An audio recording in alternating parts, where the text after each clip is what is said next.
Hey everybody, how you doing? It's Umi Genevieve, Constellation on LSD. You already know. You can follow me on Instagram, Twitter, Facebook. It's Umi Genevieve. Yes, I do astrological insights. I do blurbs. You know, it's all at the end of the day for astrological interaction, because it helps me, you know, get better with my predictions, get better with how I make my observations when I interact with others, and realize how energy can really be morphed into all things possible. What I really wanted to focus on with this video is that Venus retrograde and the sign Gemini, it being in Gemini, it being in retrograde, and also a Venus energy, also the sun being in Gemini, and a North Node being in Gemini. So this big energy on communication, this big energy on media, and, you know, being able to think for yourself so people don't think for you, because that's what happens when you go into Mercury energy. If you're not capable of being able to communicate your needs and get into your subconscious or your belief systems, and find your own sense of, you know, structure, mental structure, other people will think for you, and other people will be able to give you purpose. And that's where that whole anxiety comes from, I feel, too, with that. So yeah, so I want to start off with understanding what a retrograde is. So to understand a retrograde, if you looked at it directly, it would be the planet moving backwards, right? But if you take it on an esoteric level, it literally be taking the energy and moving it inward. So with it being moved inward, it now makes you deal with your own 12th house issues. Because, you know, retrograde is like, it's now going to those 12th house type of settings, type of environment, because it's dealing with inner work. And I feel like the majority of the time people don't really deal with their 12th house issues, because they don't, not really, you know, I feel like not publicly, at least, because only times people really do go deal with their 12th house issues, their shadow energy, is when they go to 12th house places, like jail, like prisons, like hospitals, like churches, like, you know, third world countries where they see poverty and where they see, you know, suffering. That's when people really dig into their self and start to be like, you know what, I need to find more gratitude and more perspective in life. And that's really when that really happens. That's why I feel like this world, especially being in America and having that Sagittarius rising opposing Mercury, Gemini energy, it just shows how, you know, we have a heavy anxiousness in this country, because of the mass information, the mass need to be fact and detail and be purposeful and be able to be some specialist in something. And it comes from really all this, you know, coming from a land of Sag, of Jupiter, where it really wants you to live up to this experience of life by knowledge, by being abundant and knowing so much, being a world traveler or world adventurer. But what does it aspect? It still opposes that Mercury energy, and it's not fair, because we're built off an information perversion, really. So we know all this stuff, but we're stuck because we feel like we experience everything through information already. Like, you know what I mean? It's so crazy. It's the anxiousness. It's like and I feel like that's why it has the Aquarius moon in the United States, because it's pretty much like, yo, the end goal is to become an entrepreneur, and that's what Aquarius energy is: to become your own motherfucking boss, to become your own celebrity. So yeah, so I wanted to talk about that energy. I want to talk about even that Gemini energy too, like just understanding it from a bunch of different perspectives. Mercury is children. Mercury is the 3rd house and the 6th house. What are those houses? The 3rd house is your early upbringing. It's your childhood. You know, it's how you learn how to. It comes after Taurus, so it gives that whole energy of, you know, what you were fed, what you were taught. You are now learning how to communicate those, communicate your needs, communicate your morals, your values. Excuse me, how you doing?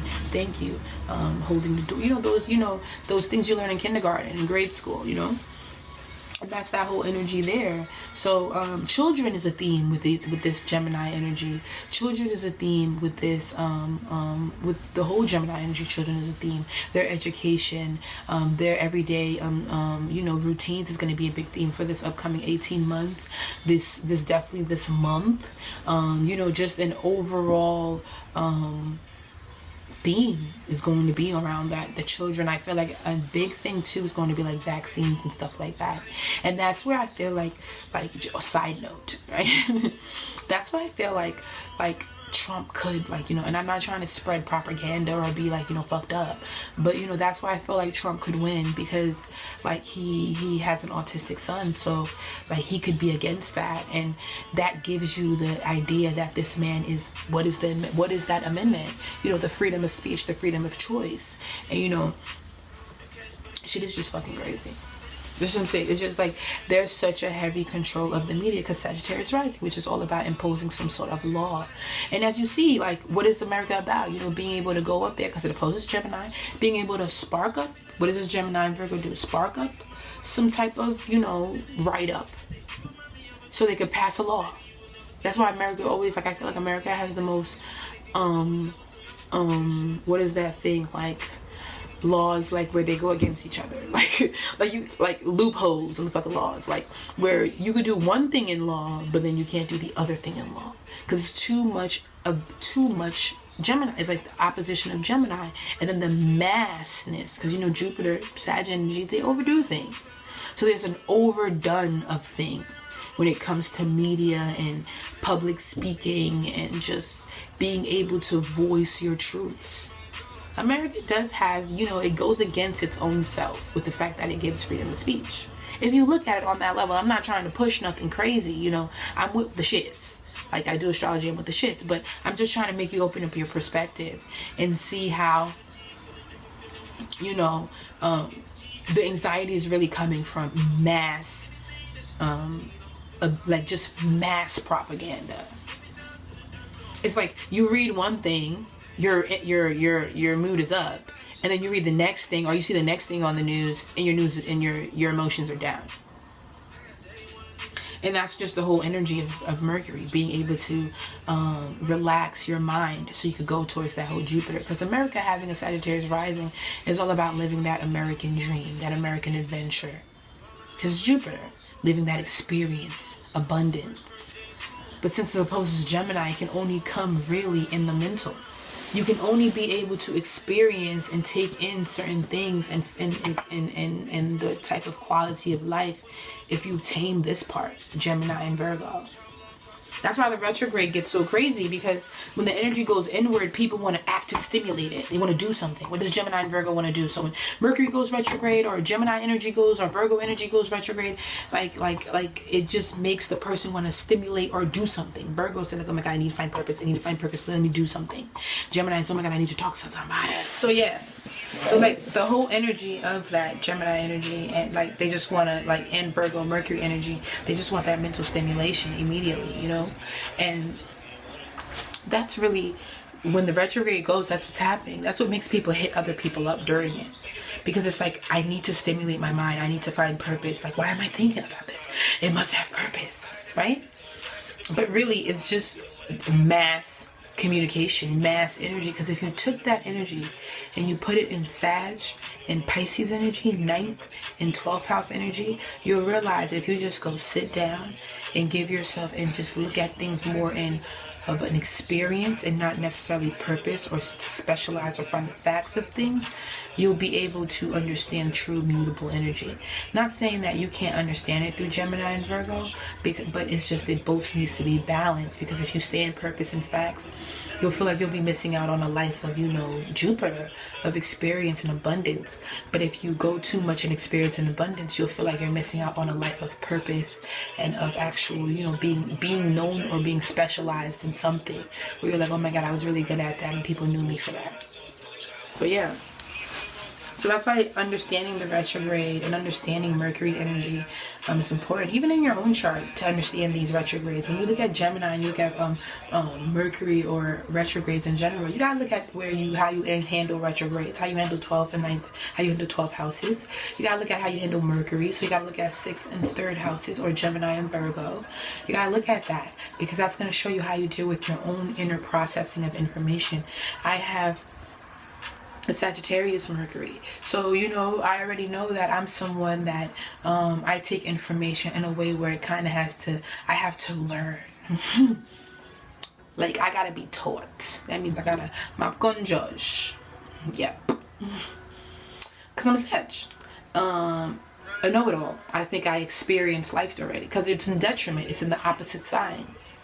But it does make you wise. And you do become a teacher. Because your big mouth shows you're going to learn today. So I have to understand that. You know? But it also just puts me still in a mutable mindset. Where I can be able to get over things and I can be able to learn things. And that's the beauty of mutable energy, is that you can adapt. You know, Virgo, Pisces, Sag, and Gemini. These are energies that can adapt. They're born to adapt. So if you feel like you move a lot, if you feel like you're constantly doing different things and things aren't always on like a, you know, one fixed path, because it's not really meant for that. You know, you're not meant for that. You're meant to really to adapt. Because in two energies, Mercury, you're here to, you know, refinement, specialize, curiosity, so you could continue to move the mental muscles. And then in Jupiter, or, you know, in that Jupiter Pisces Sag energy, you have to adapt so you can be able to experience the fruits of life, the abundance of life. So there's that energy there. So, you know, dealing with that in a retrograde can make a lot of inner turmoil, because it's turning inner 12th house energy, which is water. So it's turning emotions, subconscious emotions. So the thoughts that we push in the back, or the emotions, the feelings that we push in the back of our mind, and we're now being forced to kind of juggle them up and bring purpose and facts to them. That's why people will text you like, yo, bro, what we meant to be with each other? Like, I don't know. Like, I'm thinking about it, so I'm trying to see if there's a purpose to this. But it's because you're not dealing with your 12th house issues. When you start to really deal with your retrograde issues, retrogrades will be powerful for you. But you can turn retrogrades into gold mines. Because you'll know now I'm in the focus of where people are now looking for inner resource, inner calmness, inner purpose, inner structure. Word. So if you understand that, if you understand retrogrades and the perversions of people's shadow side, you can really be a mass manipulator of this Virgo energy. Like, yo, I do hair, I cook, I clean, whatever you want me to do. I always say that to every OG, like, you know, into that lifestyle. Not saying it's good. Oh my God, I see Sag Mercury again, opening my big fucking mouth. But yeah. If you're looking for a real loyal working woman, get you a Virgo. Because to me, like, honestly, they look for purpose so much in life. Like, it brings them anxiousness, the fact that they don't feel like they feel like they could be living a non-existence or being a service to something that doesn't bring that whole Jupiterian experience.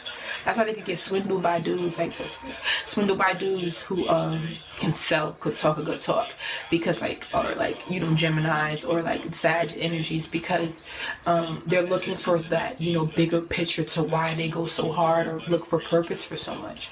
That's why I feel like they would be good, like, you know, loyal down women, because